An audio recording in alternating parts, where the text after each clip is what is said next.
अभी मैं खड़ा हूं शनि ग्रह के सबसे रहस्यमयी चांद टाइटन पर।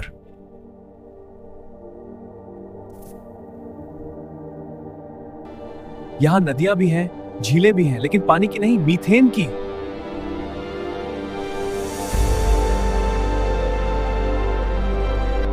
धरती से लगभग 1.5 अरब किलोमीटर दूर, और मैं यहां बिल्कुल अकेला हूं।